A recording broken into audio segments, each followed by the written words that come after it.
This episode is sponsored by Transcend, a veteran-owned and operated performance optimization company that I introduced recently as a sponsor on this show. Well, since then, I have actually been using my products and I've had incredible success. There was initial blood work that was extremely detailed, and based on that, they offered supplementation. So I began taking DHEA, BPC 157 for inflammation, based on the fact that I've been a stuntman, a martial artist, and a firefighter my whole life. Lots of aches and pains. Dihexa to help cognition after multiple punches to the head and shift work, and peptides. 4 months later, they did a detailed blood work again, and I was actually able to taper off 2 of the peptides because my body had responded so well to just one of them that it was optimized at that point. So I cannot speak highly enough of the immense range of supplementation that they offer, whether it's male health, female health, peptides to boost your own testosterone, which I would argue is needed by a lot of the fire service, or whether it's exogenous testosterone needed, especially after TBIs or advanced age. Now, as I mentioned before, the other side of this company is an altruistic arm called the Transcend Foundation, which is putting veterans and first responders through some of their protocols free of charge. Now, Transcend are also offering you, the audience, 10% off their protocols. And you can find that on jamesgearing.com under the Products tab. And if you want to hear more about Transcend and their story, listen to episode 808 with the founder, Ernie Colling, or go to transcendcompany.com. Welcome to the Behind the Shield podcast. As always, my name is James Gearing, and this week it is my absolute honor to welcome on the show sports nutritionist, Dr. Nathan Jenkins. Now, in this conversation, we discuss a host of topics, from his journey into the world of exercise physiology, studying disease as a vascular cell biologist, obesity, diabetes, the importance of a comprehensive blood panel, gut biome, supplementation, rapid health optimization, and so much more. Now, before we get to this incredible conversation, as I say every week, please just take a moment. Go to whichever app you listen to this on, subscribe to the show, leave feedback, and leave a rating. Every single 5-star rating truly does elevate this podcast, therefore making it easier for others to find. And this is a free library of well over 1,100 episodes now. So all I ask in return is that you help share these incredible men and women's stories so I can get them to every single person on planet Earth who needs to hear them. Now, one more quick side note. My account got shut down for the second time in a year on Instagram for posting kindness, compassion, and community. They don't give a reason. I have no idea what happened, but here we are again, starting at zero. So if you are following this podcast on Instagram, it is now at Behind the Shield 911.3.0. So with that being said, I welcome onto the show Dr. Nathan Jenkins. Enjoy.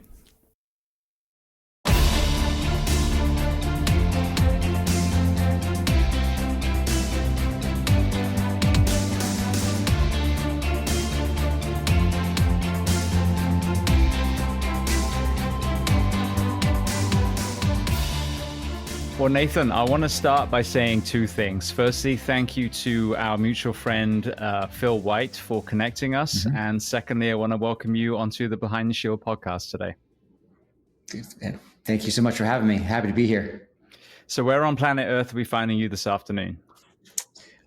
You're finding me in a little town called Watkinsville, Georgia. It is almost none of your listeners will know about that unless they're randomly local. But it's just outside of Athens, Georgia, which may be more familiar, is where the University of Georgia is. We are about roughly an hour and a half east of Atlanta. Beautiful.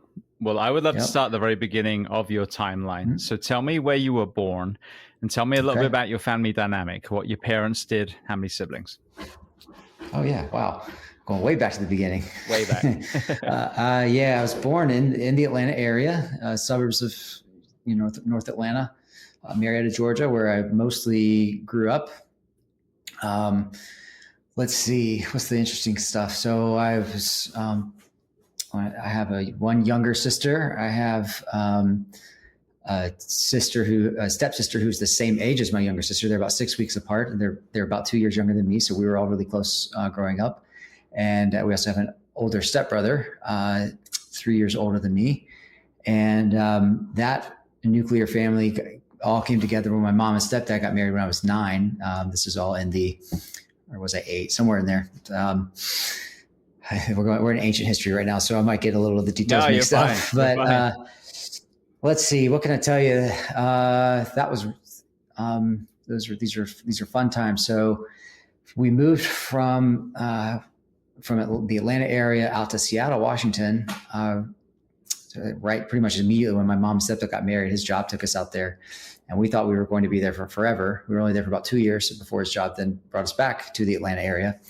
And so all that to say, and then I've more or less lived somewhere in the state of Georgia, pretty much ever since, minus a few years of my graduate training and postdoctoral work, which we can talk about. But to answer the first part of the question about family dynamics and growing up, I can share that we were all, very active in sports, very, physical activity and exercise, which is now a big part of my life. That was a big thing for us. But then I also, interestingly, at the same time that was true, I also struggled with my body weight as a child.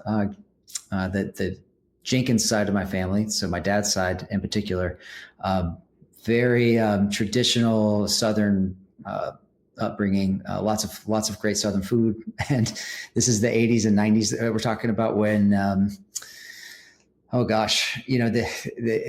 we're past the initiation of the overweight and obesity epidemic, but in the exponential growth phase of that. And so I definitely got caught up in that. And so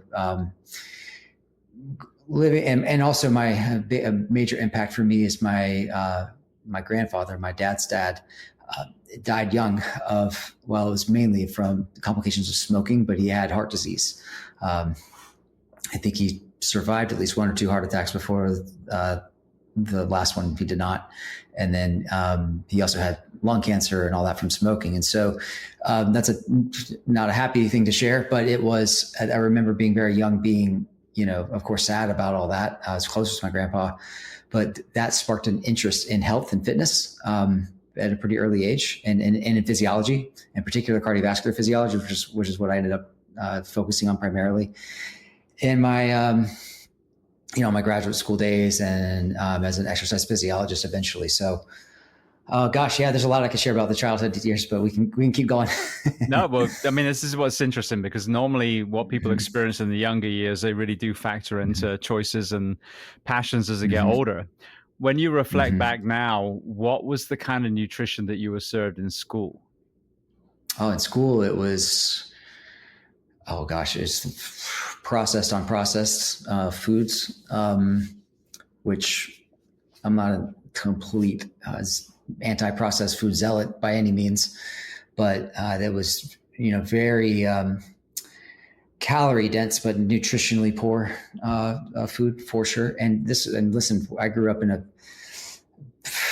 least middle class, and then later on very upper middle class, frankly affluent area, and it didn't matter. The quality of the food was not great.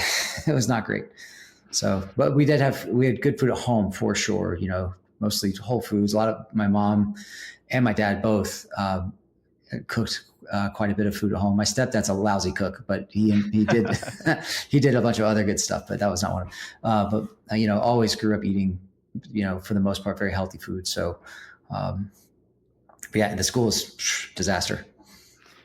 I just learned recently from one of the guests that currently, at least, the food that's served in our schools and prisons, there's 2 parallel and similar paths, are technically expired foods that these processed food companies sell for a lesser price to those. So not only are our children getting shit food, but they're getting expired shit food, which is even worse.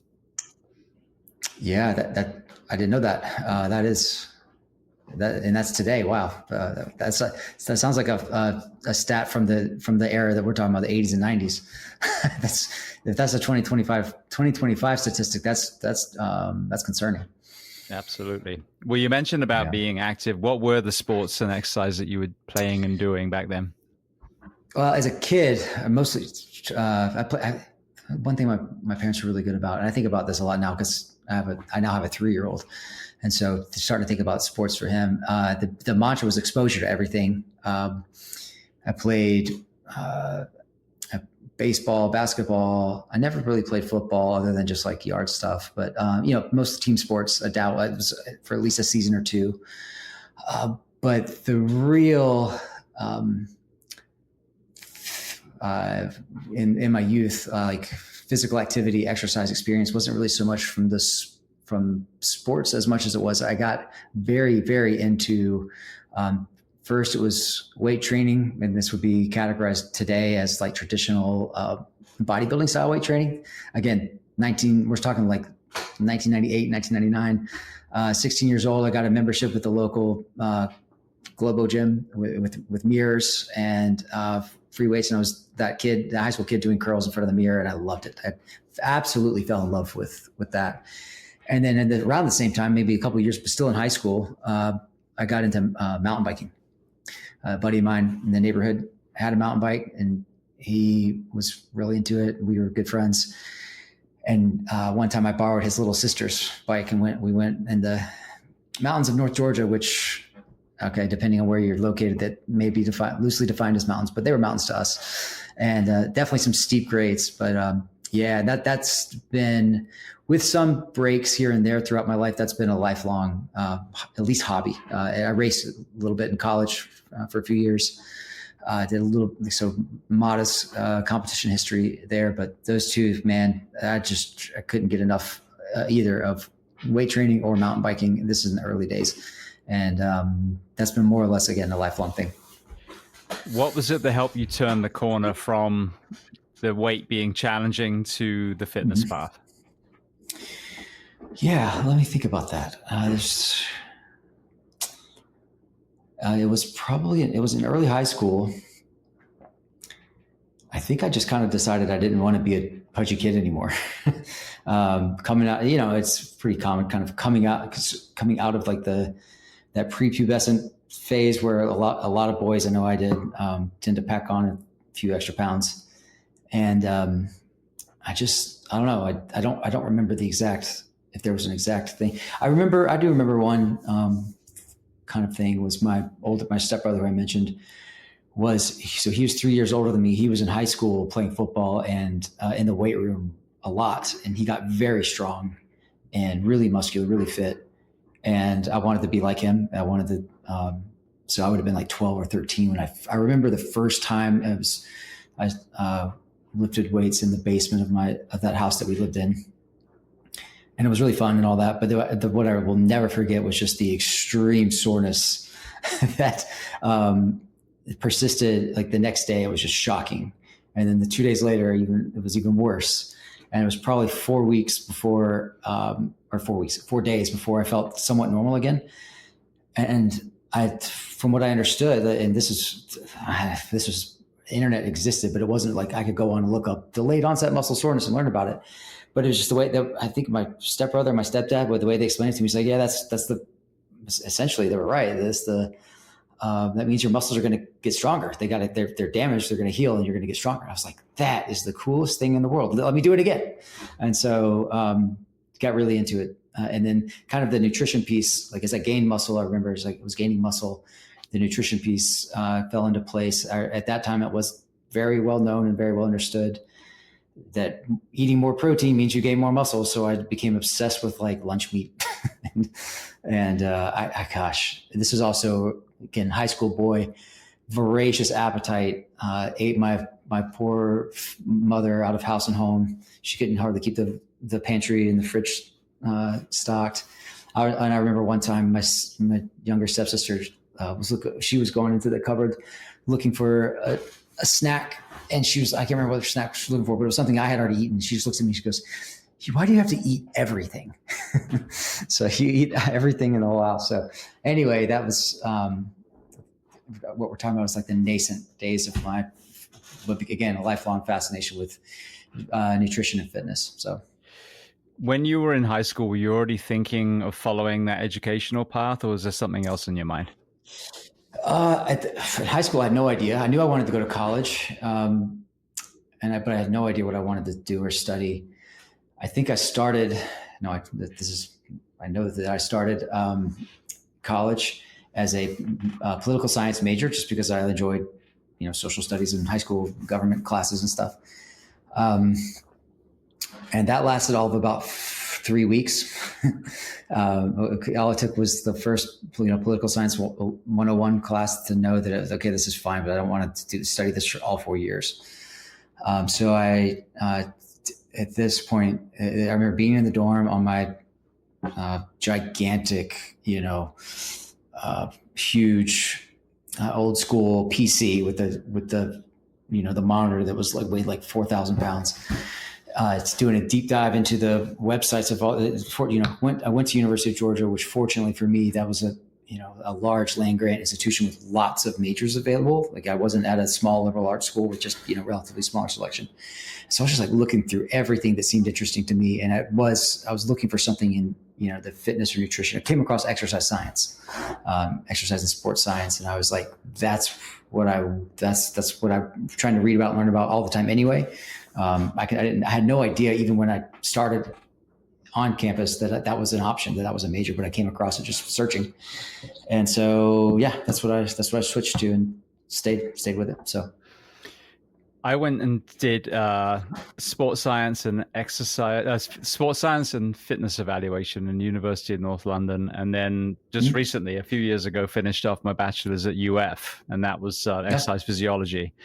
Yeah. When I reflect back, the problem that I had, in at least my personal experience, was it seemed like it really groomed you to stay in a lab rather than to leave and be, a coach or, some of the more hands-on things where you're able to move the needle on your own performance and then also help people in the gym, on the field. What was your experience educationally as far as the academic side?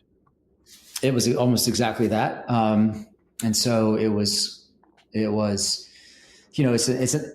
a really cool major and a cool degree. And there are certainly programs around the country, around the world, that are very effective at training trainers and training fitness professionals. But for the most part, the field is quite academic, and that's cool. But so for me, for example, it was, and that's the track that I was on. So it was a good fit for me. I liked the idea of, I knew from when I was a freshman in college that I wanted to be a professional researcher, which was, kind of unusual. But I just happened to have that exposure. I had a fantastic professor who was very open to undergraduates doing research in the lab. And I saw that and I was like, I want this guy's job. All he, what he seems to do is walk around and ask people questions all day, students, and invite academic discussion. I loved it. I was all for it.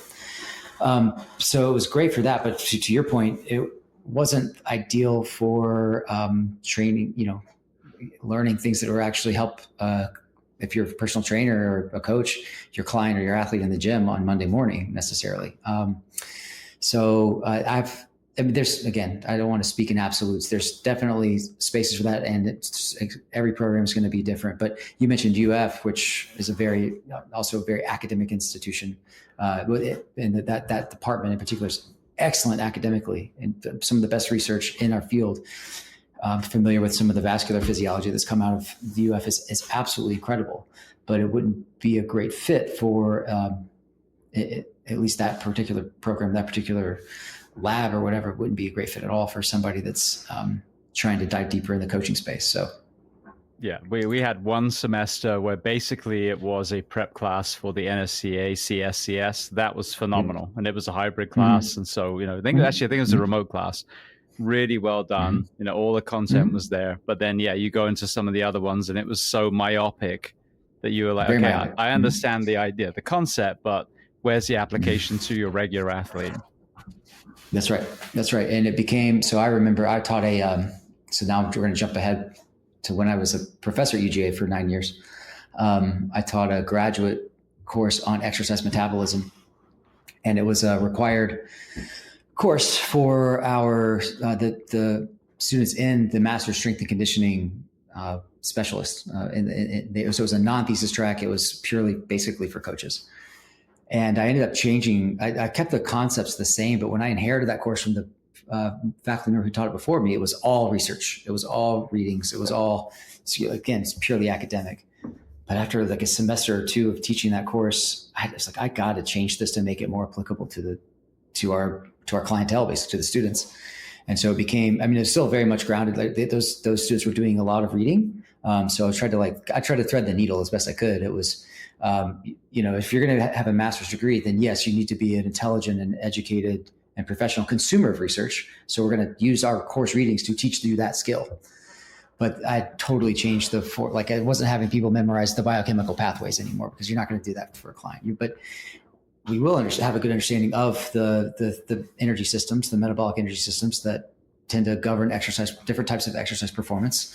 And then, and they did a lot of really cool, I'm remembering now, it's been a while, but they did a lot of really cool group projects on, they would pick an athlete or a particular sport and do like a case study and identify, like, one thing that I did was pretty cool. Was like, I want you to identify the third or fourth place finisher in this Olympic sport.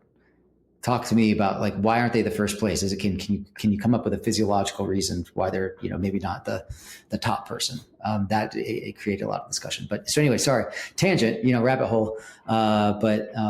This is a challenge for the universities, where yes, the people like yourself who want to level up their game with their education, their credentials. You go look in the ivory tower, and you're not going to find a lot of times a lot of applicable stuff, even if you do get the nice letters behind your name and all that. I think this is why we're seeing, I just saw an article recently, a lot of the Gen Z generation are going into the trades. And I think the reason is, you can look online, and for the same reason that a lot of people aren't going into the fire service at the moment, you can now research all the bad side, all the diseases and the mental health things. When they look at your average degree, they say, okay, it's tens of thousands of dollars and you get a piece of paper, and it doesn't guarantee you a job, versus the trades. Obviously it's a more intense version of education. And then, you've got the skill set, and you leave. And I think that maybe is the future of higher academia as well, is to start bringing back some of that, hands-on real world elements, so that if someone is going to be in an academic facility for 2 or 4 years, that when they step out the back door, that they do have a track to an actual profession. Absolutely. And listen, I'm all for higher education when it makes sense. Talking to somebody with a doctorate degree, was a professor for a long time. But I'm thinking about my son when who knows what the landscape's going to be like in about, call it 15 years or so, when he's making that decision. But I'm not necessarily an advocate for everybody to go to college anymore. If you ask me that probably 10 years ago, maybe 15, 20 years ago, when I was in it, like, for sure, that's what everybody needs to do, but completely not the case now. Because I would actually, even by the time students would get to me, so in the undergraduate program, they were in their junior or senior year, I remember thinking, wow, this college may not have been for this person. They really need to be, a trade might be a better fit. And that might've been smarter for them, so it's an interesting challenge for sure. No, 100%. While we're on the subject of still in college, and obviously I'm sure you were interacting with a lot of athletes during that time, one of the observations, and I talk about this all the time on here, but I think it's an important topic to bring up. When I first moved to America, after a while, I kept bumping into what I call Uncle Ricos. So these guys were either side of 30-ish, very deconditioned by this point, and every single one of them had a story as, I would have been in the NFL, NHL, NBA had it not been for my insert horrendous career-ending injury here. And I remember thinking, what are they doing to children in this country? And then you live here now. My son's 18 and my stepson is 24.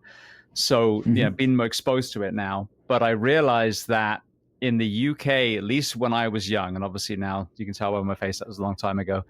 We didn't play sports at a super high level. We didn't do a lot of strength and conditioning and training. We just played, and then by osmosis, the kids that were really good, they would find themselves in the training teams that sent you to Manchester United or whatever your sport was.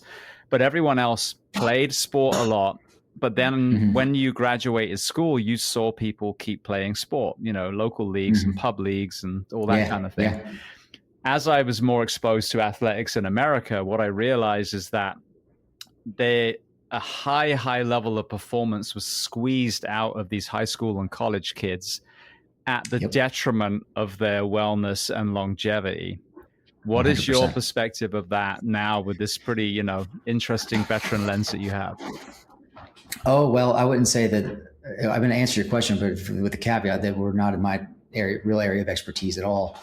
But I think my opinion, my sense is that there's an over specialization in sport, and culturally. So I should just say overemphasis on this idea that kids need to specialize in a sport at a young age, and like you said, try to peak for performance in high school. And I think there's a lot of negative consequences to that. One of which is the propensity for injury, the increased injury risk that comes with it, that you're talking about, which that can come from many things, that either overuse injury in a particular set of movement patterns for a particular sport or a particular position in a sport. Or when on the off chance that you say you're a baseball player and then you're playing a game of pickup football in the yard, and you're not used to twisting and turning and doing all those dynamic things, then that's when you snap your ACL or whatever. Well, that's because it's a novel movement, right? And there's lack of physical preparation for that kind of demand. The other negative side effect that I think you also touched on is that I give my friends a hard time about this all the time. It's like, yeah, athletically, this is my neighbors next door or whatever. You peaked in high school. This whole phenomenon of peaking in high school, or maybe even in college, and then kind of hanging it up and not really continuing to participate in physical activity in a more general sense. That's one of the biggest reasons for, physical inactivity and quote unquote age-related declines in health and physiological performance. And so, culturally, that begins, I think, with what we're talking about, which is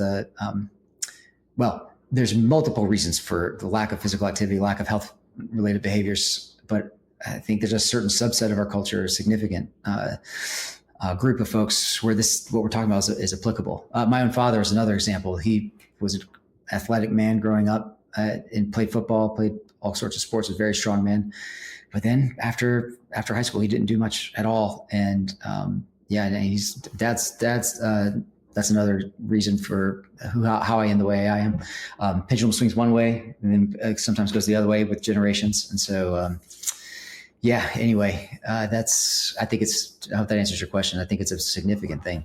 Yeah, no, it does. And I think this is a powerful conversation, is if the way that we're, again, squeezing that performance at the detriment of the student, then we're not only setting them up for success setting them up for failure with the injuries. You've got also the psychological burnout.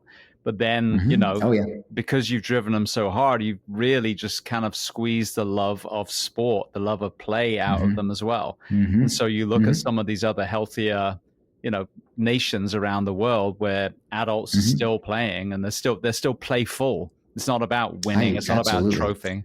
I feel like we need to kind of circle back round to where the middle ground is, because even listening to the people that do work with incredible athletes, I hear it over and over again. The best athletes are also multi-sport athletes, as you said. Oh, yeah. The guy that can play baseball, but also football and soccer and basketball. 100%. That creates not only a high performer, but a well-rounded athlete that hopefully will carry on playing sport after they graduate. Yeah. For my son, I wanted again, exposure to everything, but gosh, there's a few sports that tend to lend themselves well, just observationally. Soccer and track and field, folks who I've seen that I've known over the years that were involved with those, in their youth. There's almost always a physiological and fitness related advantage if they continue with it like later in life. I've never known anybody that was a good runner when they were a kid yes, there's some injury things with running and overuse and all that, but or like soccer seems to have develops an athleticism that can carry forward into many other things, kind of have like a ripple effect. So I say that I didn't start running until I was almost 40, and I've never played soccer. But I'm jealous. Call it regrets. I don't know that I wish I had. Well, it's never too late, because I just started playing with a group. I think it's been 2 years now, and I'm 51. Yeah. So just to pick up league on a Sunday, and it's so much fun. I'm sure it's awesome. I'm sure it's really fun. So yeah, so definitely going to enroll my son Camden in soccer, like for the 4-year-old league next year. And so I'll try to pick it up with him. If I can, let me start with the 4-year-old level, and then work your way up. Let me get work my way. If I can display competency there, I might gain a little bit of confidence to start playing with some friends. So going back to the educational side, I know that you were a vascular cell biologist. Now, talk to me about how that applies in elite performance, but did that also take you down the vascular disease path as well? Yeah. So how to describe this succinctly? I've probably got that language of vascular cell biologist, also vascular physiologist. So I always had this intense interest in mechanisms by which exercise and nutrition could prevent or potentially reverse various types of cardiovascular disease. That was like my area of study, my area of research. I've also had a longstanding interest in the vascular consequences of metabolic diseases like type 2 diabetes and insulin resistance. And so, again, that was the academic stuff. This is in the academic world. I wouldn't say that those areas necessarily parlayed into any kind of like coaching or work that I've done in the industry, other than, I guess there's a couple. One is, I got into nutrition coaching while I was still a professor. It was kind of like a side gig that became, when my son was born, it had escalated to like a full-time job kind of thing. So I had two. I was a professor and a nutrition coach, and I couldn't keep doing both. So I decided to go all in on nutrition coaching and resigned from my position at the university. And then it was after several years of doing the nutrition coaching thing that I recently, last couple of years, got linked up with my current role at Rapid, which is a biomarker analyst, the labs analyst. And so, to answer your question, finally, I'm kind of like drawing back from a lot of both content and way of thinking from my academic days in translating my main deliverables to our clients, which is basically to interpret various biomarkers from blood, urine, stool, and saliva, and from all these various tests that they do, and identify what are their key physiological constraints, what's going on in their bodies. What can I identify anything from that expansive look under the hood of their body, basically, and maybe correlate with their symptoms, whatever it is, that issues they may be having or things that they want to work on. And so that is bringing me back to a big component. So we work a bunch of different things, right? But things like lipids, cholesterol, LDL cholesterol, HDL cholesterol, the whole array of all of that, various inflammatory markers, metabolic markers like fasting glucose, HbA1c, insulin levels, et cetera. That's all all that content, all that stuff is very much in my wheelhouse and in my background. And so it's a really cool opportunity for me to be able to kind of get back into the literature in that way. And then also, instead of teaching in the university classroom, which was awesome, which I love that, and I miss that. I have this belief that coaching and teaching are basically two words that mean the same thing. They're synonyms. And so through my coaching role, I'm actually teaching clients a lot of things about physiology, but in a manner that's helpful for them. So it's interesting. When I was younger, I think people really believed that you couldn't reverse disease. If you had diabetes, if you had, vascular disease, then that was it, that you were doomed to be on these pills and just waiting one day to croak. And then the older I get and the more I'm exposed to and some of the documentaries like Forks Over Knives, and you start saying, okay, wait a second, if you go back to eating the way that humans were supposed to eat, is a good chance that you can reverse even some of these cancers. So as you started kind of diving in the research and doing your own, talk to me about that element. How reversible are, obviously not the super acute, but the early stages, mid stages of these chronic diseases that so many people are told in doctors' offices are irreversible. That's right. I've in my academic career and also, coaching it as well, I have lived through a big transition on this, particularly on type 2 diabetes. When I was in school, I learned that type 2 diabetes was irreversible.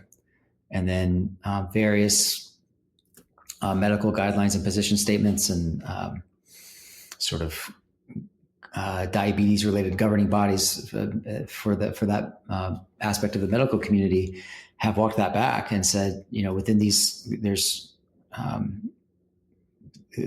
diagnostic criteria for diabetes, HbA1c above, is it 6% now? Okay, now I'm blanking. But is whatever the threshold is, it is reverse. Yes, you can, when you're above that, then it's a positive diagnosis for type 2 diabetes. But then with lifestyle and there's multiple ways to do it, but mainly lifestyle, good diet, more physical activity, you actually can move the needle and get below the diagnostic criteria. So, it's absolutely. Some things are reversible. There's also, like in the setting of atherosclerotic cardiovascular disease, it's tough to reverse that without pharmacologic therapy, but with significant nutritional intervention and weight loss, you can at the very least have plaque stabilization, and some studies do promote plaque regression.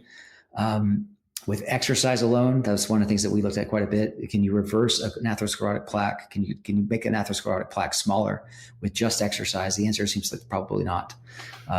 You can certainly one of the mechanisms of the vascular benefits of exercise in that context is that you can help stabilize a plaque.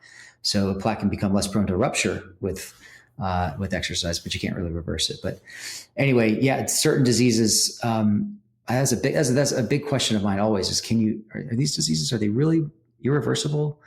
And the answer is no. In fact, some of them are reversible. You can quote unquote cure them. So I think that's really cool. No, I do too. Another thing that seems to have changed as we've evolved is the conversation from plaque to more like inflammation. So rather than there actually be just all these fatty clots sort of floating around just waiting to break off, that the lining was actually more inflamed than anything else. So what have you seen as far as that kind of metamorphosis of the understanding of the physiology behind heart disease? Yeah, so there's a lot of there's different types of heart disease and different types of vessel wall pathology. Inflammation is a big component of pretty much all of it. So the conventional thinking of how atherosclerotic cardiovascular disease works is like an ischemic atherosclerotic cardiovascular disease is where the plaque builds up continually, progressively over time, and it gets thicker and thicker and thicker, and the lumen, the diameter of the artery gets smaller and smaller and smaller, and eventually it gets too small and blood can't go through it anymore. Anything downstream of that artery, of that blood supply, because subject to lack of blood flow and eventually tissue death. And if that's a coronary artery, then that's a big problem, right? And that does happen. I'm not saying that doesn't happen, but there's a lot more to it. To your point, it's not just the narrowing of the artery. It's not just the lack of blood flow in that sense, but it turns out that much more of the prevalence of atherosclerotic cardiovascular disease is actually where the lumen diameter doesn't really change that much, but the plaque is building up progressively on that, and there's hypertrophy of the plaque essentially, such that the wall is getting thicker and thicker and thicker. Again, the lumen's staying about the same size, but there's this buildup of lipid deposition and nasty things like immune cells, which are very much inflammatory in nature. When immune cells take up residence in the vessel wall, they kind of create this microenvironment of inflammation. It begets more and more inflammation. It's a feed forward thing. And the dangerous thing about these plaques, and by the way, this is called outward remodeling rather than inward remodeling, which is the first scenario. Well, the dangerous thing is that these plaques, they can, in stages of advanced inflammation, they can become prone to rupture. And when they rupture, it's a thrombotic event, it's the thrombotic cleavage event, where this basically blood clot breaks off and flows downstream. And then that's what actually causes the acute event, where at first it's okay, it can flow through the vessel, but what happens in the arterial tree? Well, as you get further and further branched out, the vessels get smaller and smaller and smaller, and eventually that thrombus will become lodged in an artery or arteriole where it cannot flow anymore, and that's when we get the massive event. And so that understanding, sort of new understanding of the pathophysiology of the outward remodeling and the lumen staying about the same size, and the thrombotic event being the main stimulus for the main event for like the heart attack, that was like pretty revolutionary. This occurred probably in the 80s and 90s, but still it's taken a long time for that to become that knowledge to become more mainstream. And it may actually even be new for some of the listeners hearing this. If you're not don't live in that world, it may not be something that you're necessarily aware of. That more of and I'd have to look at the numbers, different studies show different numbers, but the prevalence of ischemic events, like coronary artery events that occur due to plaque rupture and the thrombotic event that I'm talking about, is something like, I don't want to say specific numbers, but it's the vast majority, as opposed to that progressive narrowing of the artery. This is kind of like the biological stuff, but anyway, that's to answer your question. Inflammation is a huge part of that. And it turns out what can we do with this information? Well, that's one of the reasons if blood work shows a significant inflammatory signature, or even something like a gut health stool analysis shows a significant inflammatory signature, well, there's a lot of reasons that we want to address that and reduce inflammation and get inflammation something that's managed. And not say to get rid of inflammation altogether. Inflammation, when dosed appropriately and administered appropriately, can be a very powerful adaptive signal, and it's an important part of immunity and of host defense, of fighting off foreign pathogens. But we don't want it to be running rampant in your coronary arteries. Absolutely. I want to get to kind of some of the reasons that we're even here now as far as our nation's health. Sure. But one more area when we're on the diabetes conversation, I've had a lot of people talking about recently is Alzheimer's being termed as type 3 diabetes. So talk to me about the nutritional element of improving the risk for some sort of neurodegenerative disease. Yeah, so I've heard that for quite a while now.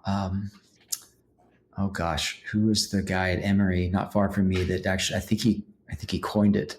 But in any case, that's it's essentially a problem of excessive glycation and the attendant inflammation in the brain is Alzheimer's. It is very much linked to dysregulation of blood glucose and insulin resistance and all that. So yes, a major mechanism of neurodegenerative disease. And again, another reason to be paying attention to our glucose regulation and our, glucose homeostasis. So. Absolutely. Well, before we dive into what you are doing now, when you were doing the research, when we look back at decades prior, what has changed about nutrition, about, again, because we alluded to play, sports, etc., activity of the general population, and then what has this uptick of obesity actually looked like, and diabetes and these other diseases? Yeah. So what are the major contributing factors to type 2 diabetes and kind of what's changed? So my sense of what has changed is we've kind of come full circle back to the importance of just maintaining a healthy body composition. Number one, there's a lot of debate, and I'm not sure on your podcast what kind of conversations you've had around this, but gosh, there was a period there where there was this there can be a hyperfixation on sugar, and don't get me wrong, sugar, excessive carbohydrate intake as a part of it can absolutely be a part of, and it almost always is a big part of the development of type 2 diabetes and cardiovascular disease. That being said, it's not the current understanding, a view that I have, is that it's not only about sugar, and it's never about any one thing. A big driver for a lot of health related variables is maintaining a healthy body composition. And a big component of that relates to just fundamentals of energy balance. We get into the really, really basics of like thermodynamics as it applies to the human body. Energy if it's in excessive of energy expended, then there will be a net accumulation of body weight. And unless there's a lot of strength training going on, it's probably going to be body fat.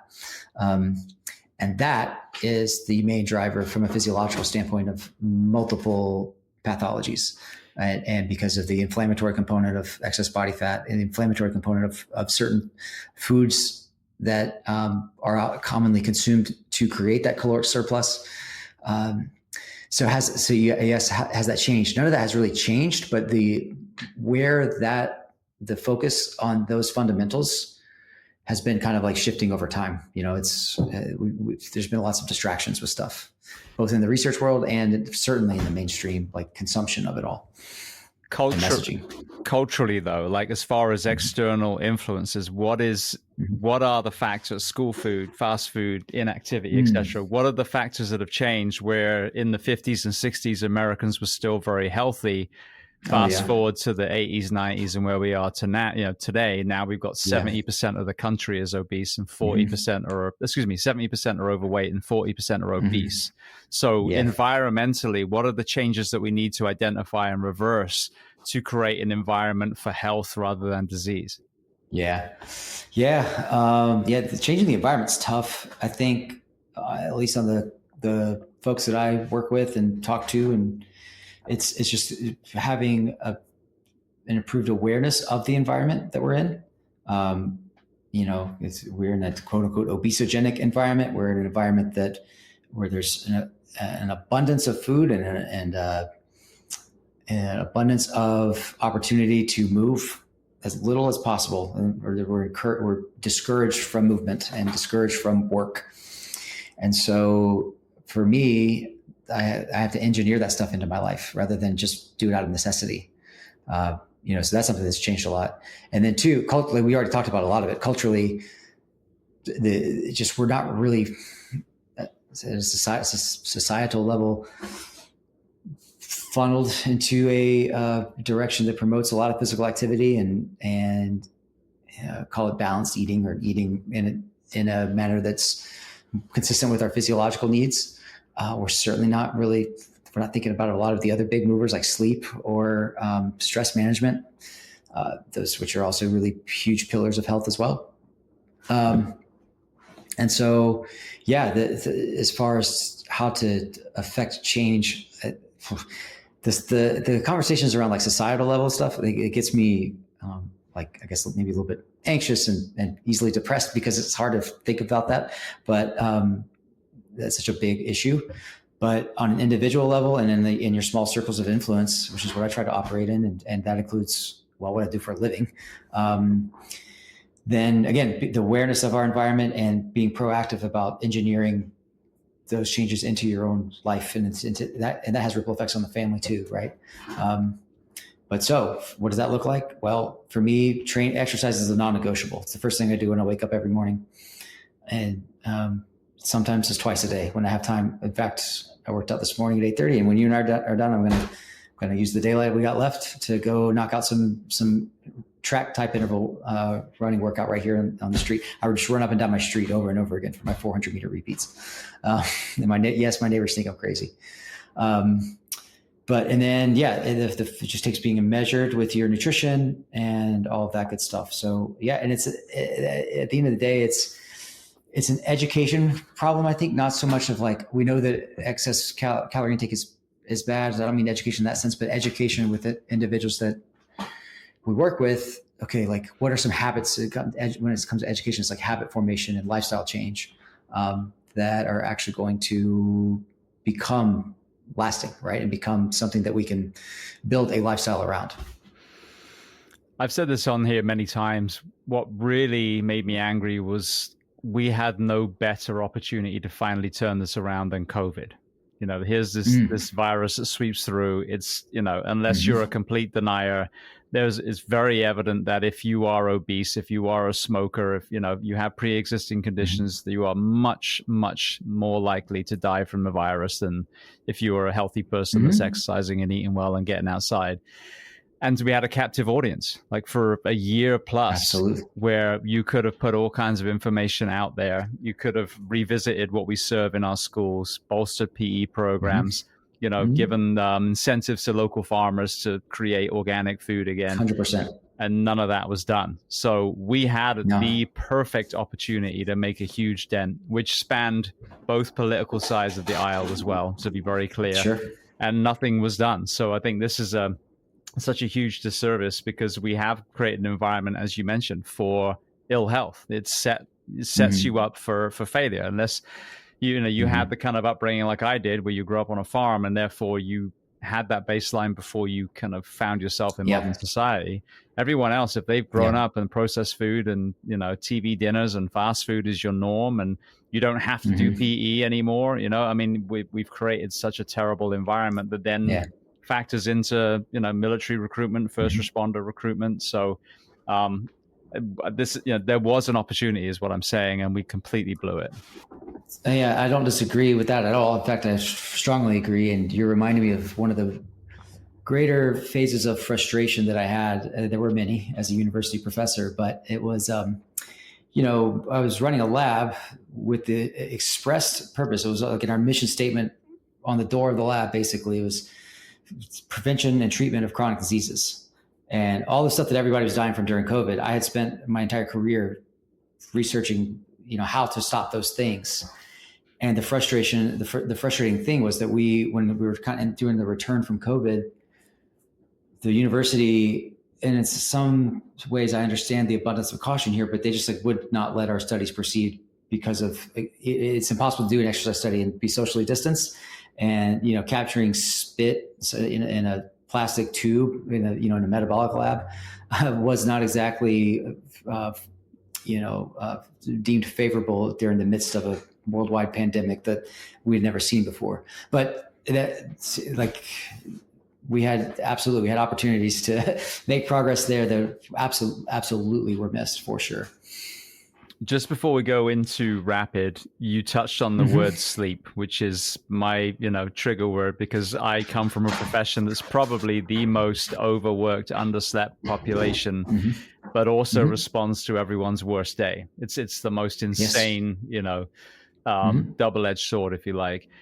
Talk to me about your perspective. You mentioned it as far as a pillar of health, as far as sleep and performance, if you study that at all with the athletes, and then sleep and, chronic health, like the longevity piece. It's more the second one that I would say I've worked with the most, is sleep and just general health, but can speak a bit to the first on performance. But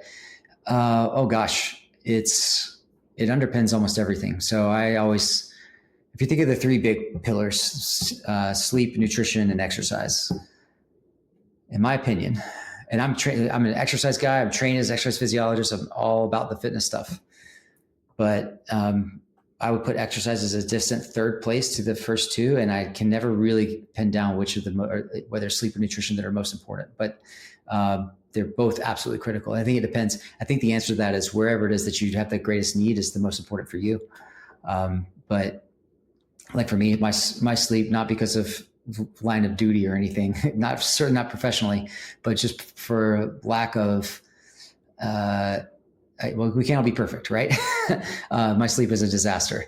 But it's gotten a lot better. It's gotten a lot better in the last 2 years as I've been more aware of it. But before that, it was just something I was like, yeah, I'll sleep when you're dead, kind of like, nose to the grindstone, work hard, that kind of thing. And that's also, I run into that a lot in with my clients. Oh goodness, what doesn't it affect? You talked about neurodegenerative diseases. It's one of the major mechanisms for either being susceptible to or resilient against that. Any measure of cognitive function, cognitive performance is going to be affected by sleep. Metabolic health is many of our hormonal pulses throughout the day and throughout the night are governed by or essentially operate on a circadian rhythm type of cycle, and that is completely driven by sleep and awakeness. And so, this disturbances in that can have real and profound metabolic effects. So, and regulation of inflammation. So sleeping is one of if not the most anti-inflammatory physiological states that we're ever in our lives. And so when we lose that, then we create a pro-inflammatory environment essentially. So yeah, it's huge. It's huge.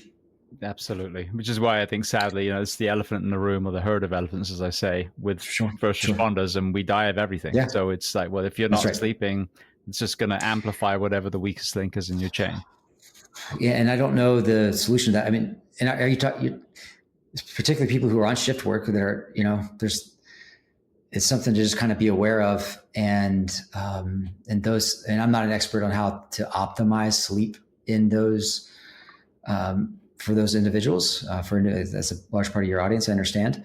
The short answer is I'm a big fan of napping when it's, needed, and to just optimize sleep hygiene within your constraints. I mean, whenever you have the opportunity to sleep, take it and maximize it and do all the things that you can do to optimize it for what it is, for sure. Yeah, well, with the fire service schedule, I mean, they work 56 hours a week. They're understaffed because, as I alluded to, people don't want to do this job anymore. So now they're filling in vacancies. Now it's an 80-hour work week. So the way we can make a massive dent is to actually give them the rest and recovery between each shift. The 72-hour period that we need to get as close to baseline as you can, having been awake when everyone else is asleep. But instead, we have them working twice as many hours as the person in the grocery store. Yeah. So it's insane. Yeah. So as you mentioned, you were in the academic space for a long time. What made you go into rapid health optimization? And then let's start talking about what you guys offer. Sure. So what made me link up with rapid? Well, as I mentioned, I think I mentioned this earlier, I was a professor for quite a long time. And then about halfway through that part of my career, I started nutrition coaching, just as a kind of a hobby, is how I used to always describe it. I would work with clients. It was all, via email, online, in the evenings rather than like watch television. When I started coaching, I always tell the story. When I started coaching, I was in the middle of the Game of Thrones, I think season 4 or 5. And then I immediately replaced that time with coaching, and then I've never finished the series. So, and I'm fine for that. I didn't really need to pick that up again. But then that led to so this is the story of the exodus from academia. That job started off with 5 to 10 clients initially, and then eventually around peak post-COVID, when there was that greater awareness, I had over 100, at the most I ever had was like around 150 clients, which was that was like too many. I started missing emails and making mistakes. Scaled that back a bit, but it still had call it give or take 100, 120 clients, right around the time my son was born 3 years ago in spring of 2022. And I just couldn't keep that going. Okay. So, went all in on the coaching, and then kind of, over the next couple of years would pick up various kind of like consulting things here and there. And I would always just kind of have an eye on what people were looking for, what they needed.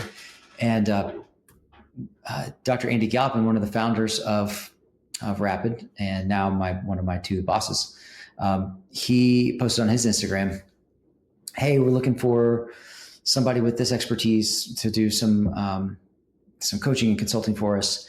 And so I hit him up, and Andy and I had known each other 15 years or so. We had gone to grad school at the same time. I was at the University of Maryland when he was at Ball State. And we had a lot of parallels in the ways that we would think about physiology. He's a muscle physiologist. I'm a vascular physiologist. So we didn't do work on the same kinds of things, but like our approach to physiology in general was similar. And I always liked his work, and he had done super well with one thing Andy's done extremely well is communicate science on social media and to the general public, to the masses, in a very effective way as somebody that's working in the academic space, which is it's a rare and difficult thing to do.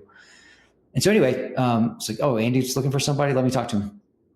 And so I got on with Rapid. This was early last year.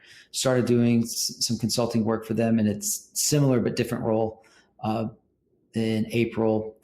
It was last fall, about a year ago now, that I started the transition to my current role, which is again is the labs guy, the labs analyst, which my other boss, Dan Garner, that's his domain, his bread and butter. He was the original labs analyst. He still is the head of that, but he's doing less work with the clients in the day to day and doing more like the higher level business things.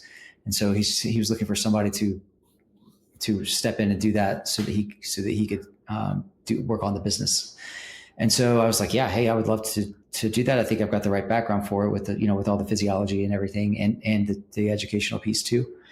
And so, yeah, it's been since February that I've been in the role, and the role is screening each client's blood work, urine, stool, and saliva for, we look at somewhere around 500 biomarkers for their biggest physiological constraints, and or another way we describe them as performance anchors. So a physiological system can only perform to the extent that it's constrained. And so rather than try to make somebody, a super high charge athlete with like crazy supplementation, which supplementation has a role for sure, but the approach that we take is like, all right, what is holding this person back from living up to their true physiological potential, as we call it? And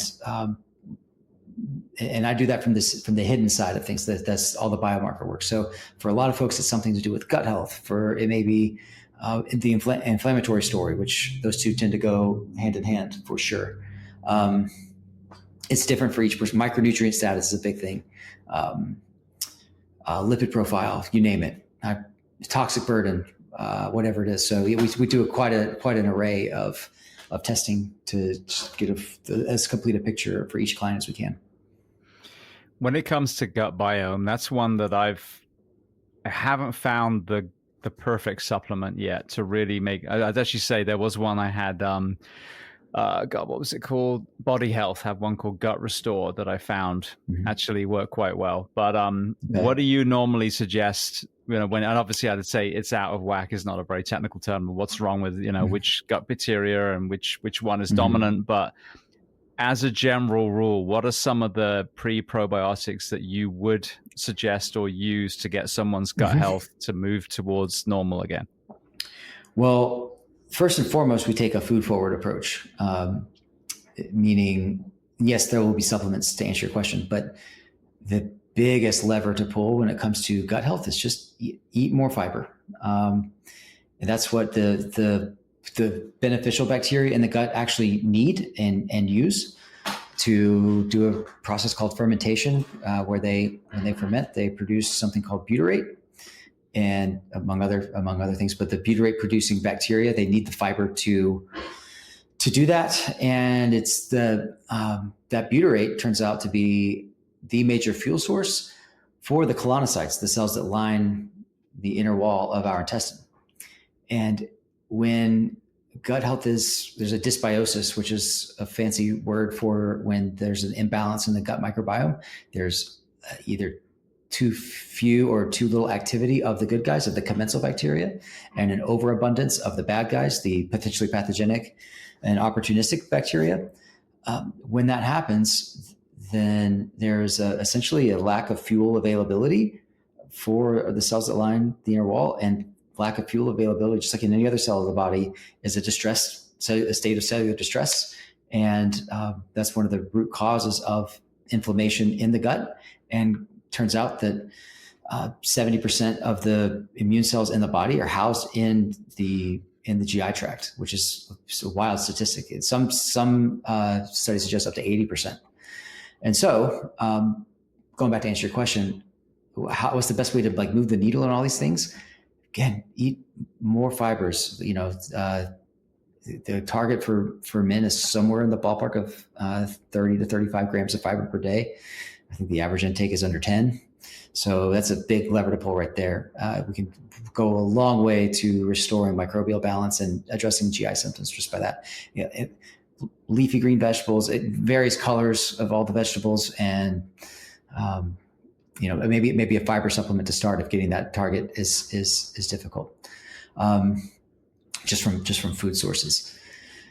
But then there's other supplements that help quite a bit. Glutamine is a go-to, and that is something that will support the mucosal lining of the gut. So the integrity of the gut barrier is the glutamine is a big part of that, and that can be calming and soothing. And then the rest of it depends on what other findings we might have besides like a dysregulated gut microbiome or any kind of GI health issues. There's certain targeted supplements that kind of go along with different issues. So for example, if somebody has got elevations in blood glucose, which tend to cluster with a distressed GI system, and especially with dysbiosis, then a product called berberine is a go-to. That's got antimicrobial effects and some insulin sensitizing effects, can help with blood glucose regulation and homeostatic control. So that's just a couple of supplements. There's others, but yeah. You mentioned also, I think you say toxic load. Is that the term you used? Mm-hmm, mm-hmm, so people listening, we are absolutely dripping in all things carcinogenic. So what are the analyses that you do on those, and what are some of the effective methods of removing, the metals and some of these, horrendous things that we find ourselves exposed to? Sure. The ones that pop up the most on the screens that we do are, before I get into it, I should say that these are the ones where the evidence isn't quite as strong, in the sense that there's not like really clear diagnostic criteria, and the science on these is good enough for us to include in our analyses, but we're not as confident as maybe like some of the blood markers that are really cut and dry and clear. So there's that caveat. But that being said, see a lot of folks flagging for elevations in metabolites of MTBE, which is basically an organic compound that is found in gasoline, and it's an environmental pollutant basically.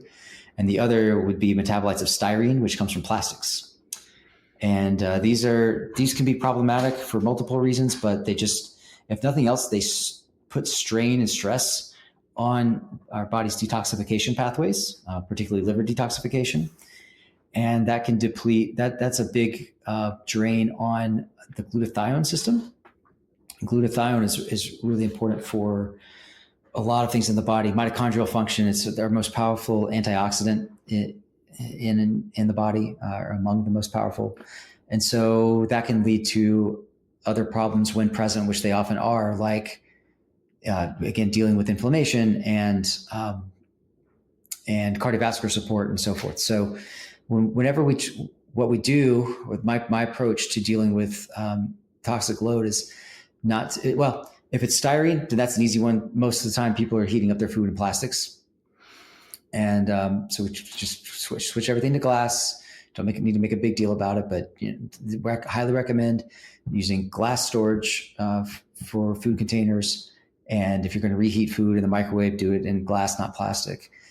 And then 2, with the organic solvent stuff, I mean, that could be something as simple as you pump gas on your way to the clinic when you got your blood draw done. So it's, or if you live in an urban environment, or if occupationally, if you're out, spending a lot of time in a police car or in a fire truck or in a fire station, it's going to be difficult to avoid the exposure. But what we can do is shore up our body's defenses against that. So we supplement with either glutathione directly. There's certain products out there that do a good job with that, but a better approach a lot of times is a product called N-acetylcysteine.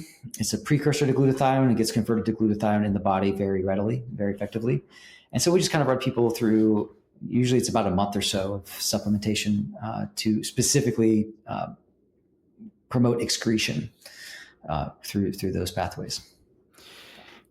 There's obviously a spectrum of target audiences when it comes to this technology. I think it's very exciting. I was talking to Josh Clemente from Levels about the autonomy that this blood work and apps and coaching can give an individual, so they're not finding out how they're doing every year when they go to a doctor, that they can have this ongoing Absolutely. ownership of their own health.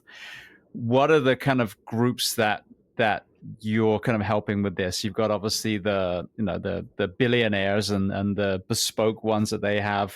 I know Levels is all the way down to like $40 a month, for example. What is that group that you guys are helping? Historically, it's been that very high net worth. Either it began, as I understand it, is before I was with the company, but primarily with elite athletes that Dan and Andy would be working with, and they just started scaling up that service from the elite, the UFC fighters, NFL, Major League Baseball, golfers. They started scaling that up, but not to athletes, but to like executive people of similar, financial means, honestly. And then that's most of the clientele in the company is still kind of that group. There are different tiers where it's not necessarily the ultra expensive, but still quite expensive packages. But the newest one that if you don't mind, I'll mention is something called we're calling Optima Muscle. And I have to say I'm personally not all that involved in this program, but I can speak to it a little bit. It's essentially the thesis of it is the essence of the idea of the offering is that muscle, having muscle on your frame, the extent to which you do or do not, is a major determinant of longevity, and not just longevity, but like quality of life, and also the susceptibility or lack thereof to disease. So everything we've been talking about is having more muscle mass and functional muscle mass as well turns out to be highly anti-inflammatory. If inflammation is a concern, it's great for function. It's great for quality of life and the ability to do things like play, like we were talking about before. And so the way it works is clients will get an MRI scan, actually working with a company called Springbok.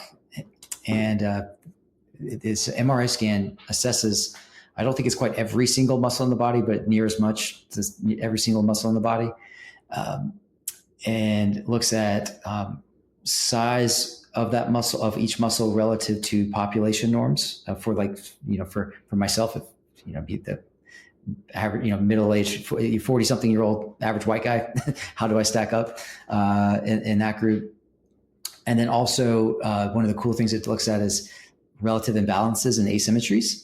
And then so clients will be given and have the opportunity to work with a coach, I think if they want to, on an individualized training plan to address whatever that analysis is. And I don't know, I'm not here to necessarily totally promote it. I'm making people aware of it, but to the point, I don't know pricing structure. I don't know any of that kind of stuff. But I would say the folks who are interested in that, I would just do a Google search for rapidhealthoptimization.com. And that program's due to be launched here in the next few weeks. And that information will be on that website in the near future. So I know you've worked with elite athletes and also, as you mentioned, a lot of people in the corporate space. You hear the phrase, that the wealthy spent the first half of their life accruing the wealth, and then the second half spending it trying to get their health back. What is your perspective on that? Oh, definitely have seen that. Definitely have seen that. I also see, I'm encouraged by the number of clients that we see who are obviously very wealthy, very successful in their whatever their line of work is. We've got a lot of investors and real estate folks and C-suite types and entrepreneurs.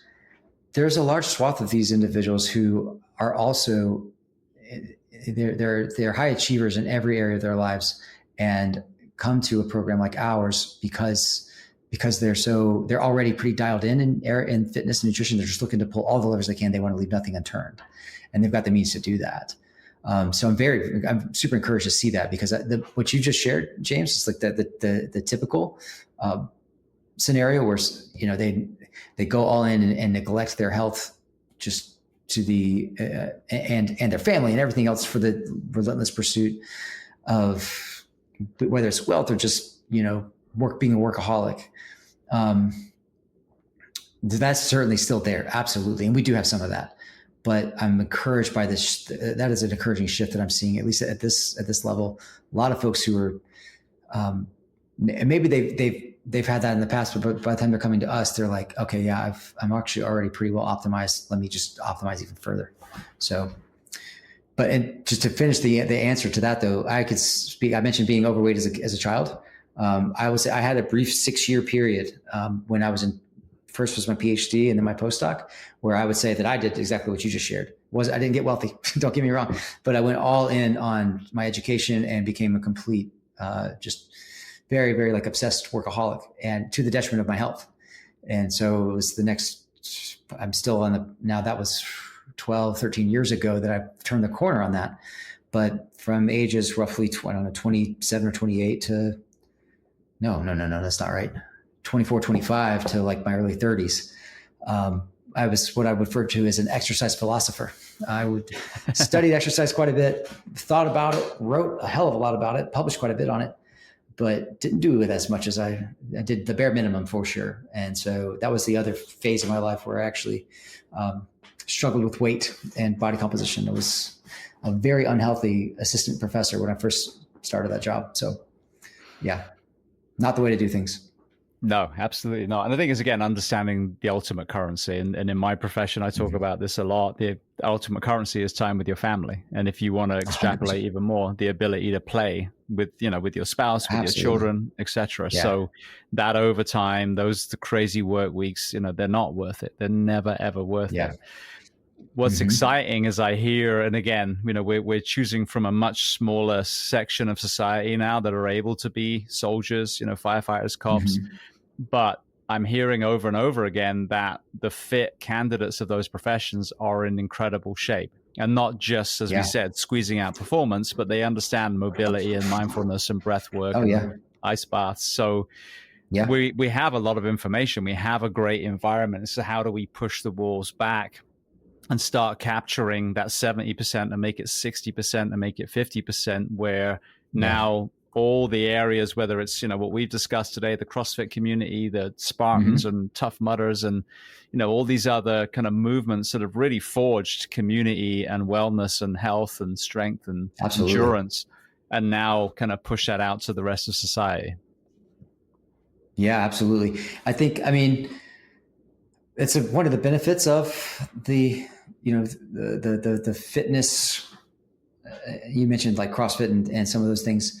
That's the training methodology that I follow for the most part. I'm a member of a CrossFit gym. Work out with a couple of, shout out to my buddies Logan and Zarb. They're police officers with the Georgia State Patrol, and I work with at least a couple firefighters as well. Dakota, if you listen to this, I'll send this to them later on. I think they'll appreciate it. But I talk about what you just shared with them quite a bit. I actually asked the police officers. I said, "So are the other guys and ladies in your cohort, are they like you? Are they, they into fitness? They're like, oh, not really. No. And so I don't know necessarily where I was going with that, but I think I can speak just from seeing those guys and how they, how it impacts them and their profession. And I think I've never talked to them about it in great depth, but I'm sure that it's helpful for their mental health to be part of a fitness community 100%. And have that be an outlet. So a lot of times they'll come in after it's the only time I'll beat those guys in a workout, because they're both fitter than me, is if they're coming in after like a 12-hour shift and they're just doing it real quick before they go home and go to bed, it's a good outlet, I think, coming off like a hard shift, or just dealing with taking all the things that challenge your mental health and physical health and all your resilience, taking that in stride, just to shore up your own fitness is a big deal. It's a big deal. That's some anecdotal evidence, but that's something I've seen for sure. 100%. So, I did CrossFit since 2006 till about 2 years ago, 18 months ago, we shifted to Wolf Brigade programming. So it's more focused on, we've got maces and heavy kettlebells. And so our coach now is Colombian, and he's an absolute phenom, Esteban. He wins, he's one of the best in the world. Cool. So he's kind of slowly pushing some CrossFit stuff back in. Okay. But it was interesting because when I came off shift, I used to have the mentality of I'm just going to sweat off the stress, 24 hours, 48 hours without sleep. And what I learned, and Jeff Nichols actually was someone who helped me kind of have this realization, is that there's a time and place. And if you're doing some complex WOD with snatches, maybe sleep deprivation isn't the time to do it, because probably not the right time to do that. No, you're just going to get more frustrated and more stressed. So that's right. Knowing when to 100% dial it down. Yeah. Oh, that's it. So 2006, man, you're an OG. I started in 2015. So this is coming up on 11 years. And then it's kind of like the base of my fitness, but I also do a lot of other things. I'm also a big runner. Like I said, mountain biking, CrossFit, I would say, helped me get back into, it facilitated getting back into mountain biking after several years off. Cause I had the fitness there. But then it was, the thing with mountain biking is now I'm older and I'm less fearful, or a lot more fearful, a lot more cautious when I'm out on the trail, and not so reckless as I was when I was like 18, 19 years old. I don't need to fall down the side of a mountain or hit a tree or something like that. But anyway, it's good stuff. Absolutely. All right. Well, I want to throw a quick closing questions out before I let you go. I know we're mindful of your headphones not running out of battery, so I'll keep it quick. Yeah, hopefully they're okay. Yeah. All right. The first one, is there a book or are there books that you love to recommend? It can be related to our discussion today or completely unrelated. Yeah, I got one right here. Outlive by Peter Tia. This, if your audience hasn't read this one, it's a good one. I really respect a lot of pretty much everything that Peter Tia believes and has to say about a lot of things we talk about, like longevity. So that would be definitely one that I recommend for sure. What about films, documentaries, television shows? Oh gosh, you're asking the wrong guy about any of that. Well, I know Game of Thrones isn't going to be your answer. No, I don't really watch TV. I like movies, but I don't really watch them. I watch a lot of YouTube, but that's my brain off time. And that's cooking content. So let me put it this way. If that can be an outlet, this is how it's an outlet for me, is like kind of a creative outlet and a somewhat mentally stimulating. I'm not a big fan of just regularly scheduled complete veg time. I'm just not. And that might be me. You might find some experts that disagree with me on that, but the veg time for me is still somewhat stimulating, but like a different part of my brain and a hobby. For me, that would be a whole other podcast that we could talk about cooking and like grilling meats and all that kind of stuff. That's my big thing. So that's my downside. So if film, television, YouTube, whatever it is, can check that box for you, then I would recommend it. One of the people I'd love to get on, and it goes back to what we serve in schools, is Jamie Oliver, because he actually did that in England. I thought about him as you were asking me about the schools. That's his big contribution I think that's his biggest professional contribution, what he did what he tried to do, and what I think he was successful to a large degree, was he not? I believe so. I believe so. Yeah, But it's at least, hard. It's hard as to when you Google it to see, are they still doing it? The internet doesn't quite understand that. So I hope so. Yep. All right. Well, the next question, is there a person you'd recommend to come on this podcast as a guest to speak to the first responders, military, and associated professions of the world? If you can get him, my boss, Dan Garner, would be an incredible guest. And I recommend that to him too. I will let him confirm this, but I believe he has experience with pretty much every type of individual. And if he hasn't worked directly with a lot of first responders, he will have a lot of insights into optimizing, how to optimize your health within the constraints of like being on a difficult sleep schedule and shift work and all that kind of stuff. He will have some valuable experience to share for sure. So brilliant. No, I'd love to get him on if that was something we could make happen. I had Andy on. It has to have been 6+ years ago now, so I probably need to get him back on too. You could get him back as well. That'd be the equally enthusiastic recommendation as well. Brilliant. All right. Well, the last question before we make sure everyone knows where to find Rapid and yourself online. What do you do to decompress?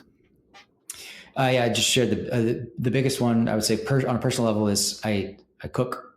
I love cooking and eating. That's a big part of like the thing that makes me really excited is making it all work in the sense of like, I don't want to ever, like I'm big on nutrition and body composition and fitness, but I also in equal measure love food. And so like having those two gel is challenging, is difficult, but I feel like I've got a really good handle on it. So I get really excited about that. And so, I do that. The other thing, even more than that though, that I do to decompress, even though it's also a big effort. It's cliche, man, but playing with my little boy, can't beat it. It's the highlight of my life, the thing I look forward to the most every single day. So it's decompression. At the same time, it's tiring, but it's the best thing in the world. So it's not cliche at all. And I think that's the problem is that we almost frame it that way rather than realizing that is the most important thing. It's the reason for everything else, right? Absolutely. Quick question about the cooking. Is that something you got into more recently or have you always been into it? Oh, no, lifelong. I started cooking for myself in college. It was a complete disaster, but just always enjoyed it, always loved it. And experimented with different things. Lately I've been trying to master seafood, which is difficult. It's a hard thing to do to cook a piece of fish. They're very delicate, but we're getting there. I cook, but I don't have a very wide repertoire, and that's what I'm trying to do is learn new recipes. But I think I've heard many people allude to this.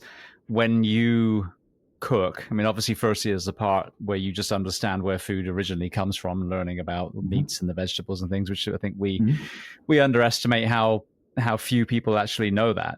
Again, if we're not educating in schools or not serving real food, but also preparing the body to eat. If you are going through a cooking process, there's things that are happening in our physiology that are preparing us to receive that food.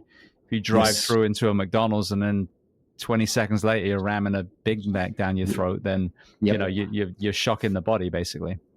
It is interesting. I haven't seen a lot of that, but I completely that seems like that makes a lot of sense for sure. If just as with anything, most things in physiology, there's like a priming component, and that makes sense that preparing food would have a physiological effect. Absolutely. I have to look into that. That's interesting stuff. Yeah. Yeah. No, I mean, and if you think about even just salivation, when you smell, there's things you can observe within yourself. Okay, I'm getting ready. All right. Well, for people listening, where are the best places online to find Rapid? And then what about yourself if they want to follow you or reach out? So Rapid would be just rapidhealthoptimization.com.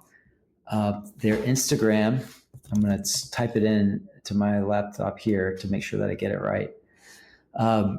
It's a difficult one, and maybe I can send it to you. We can paste it into show notes or whatever, but it's called Arete Performance Lab. That's on Instagram. ARETE Performance Lab. And all of that is all all one word. That is, and can you still hear me, James? With I think my yep, no, one of my you're still headphones good. just died. Okay, I got one left. Maybe you can hang on. So that's their Instagram, but their rapidhealthoptimization.com is also a good place. And then for me personally, I am Dr. Nathan Jenkins on Instagram, and that's pretty much my only social media presence. So yeah, lots of fitness stuff, food things, and goofy videos of me and my son playing. So brilliant. Well, I want to thank you so much for being so generous with your time and coming on the Behind the Shield podcast. It's been an amazing conversation, very unique perspective between, as you mentioned, the very academic, lab-focused lens that you had, and then now what you're doing with these biomarkers and helping these high performers. So thank you again for coming on the Behind the Shield podcast. Happy to do it. Really enjoyed it. And I hope this was valuable for your audience. I really enjoyed it.